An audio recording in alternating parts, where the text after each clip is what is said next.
Now we're talking in today's money, a minimum of income, size of that contract would be between $15 to $20 million in today's money. I'm 23 years of age. The problem was, how am I going to borrow one half of that? Because I got to buy trucks, I got to have all kinds of equipment, I got to have space to build those signs in, and I got to go to work. I got to get locations, and how am I going to do all this? Well, the key is the money. Nothing happens without the money. So I go to my banker, Steve Mickle. He's floored.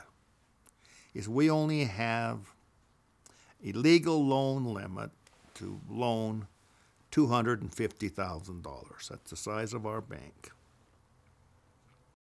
Well, I needed $7.5 million in today's money.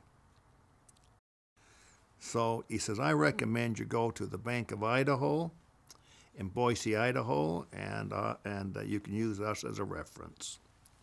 We would like to participate in that loan if they want so. It would be a very, very small amount of money.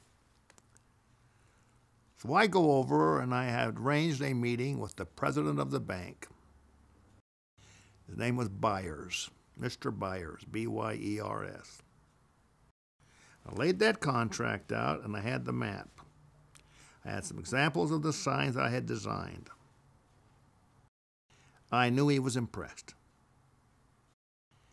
He said, I want to tell you something. He said, here we sit as bankers.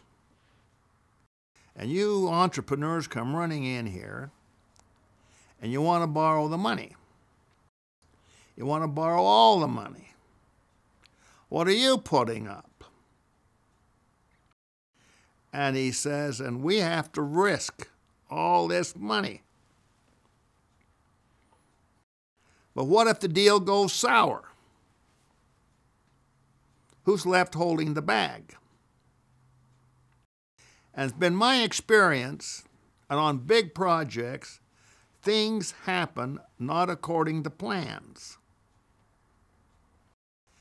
And therefore, you have to be able to shift and adapt. But we're holding the bag.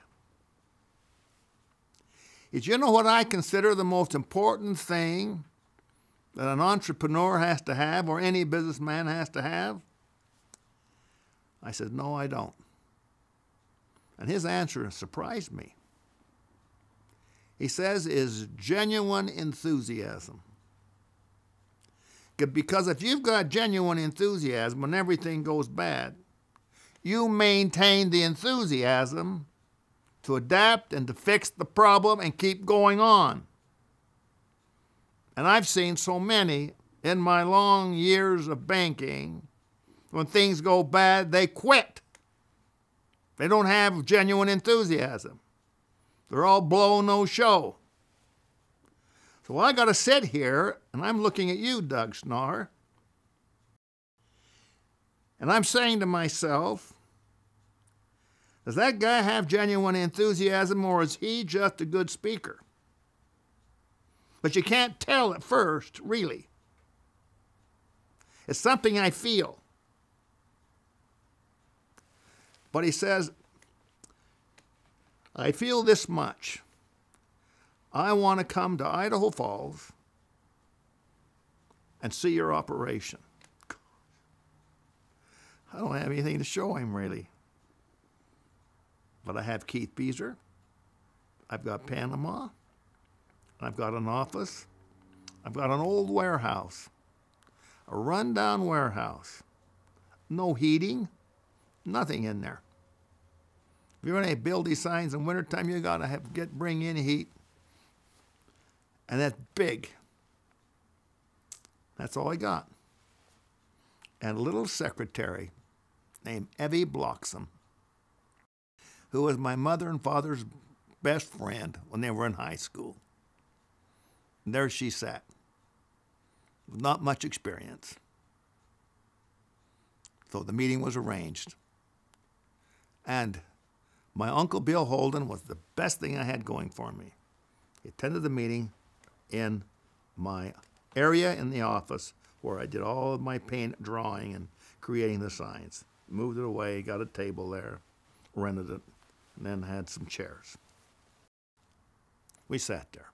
We talked. Finally, it came down to this.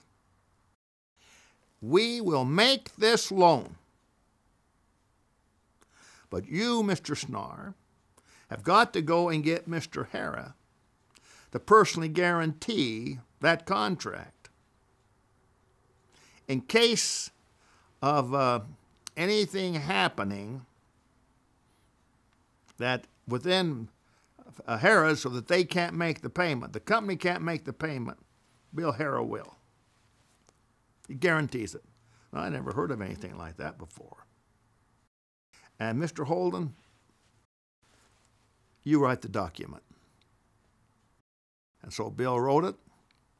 My uncle, I borrowed the Buick, and I went back down.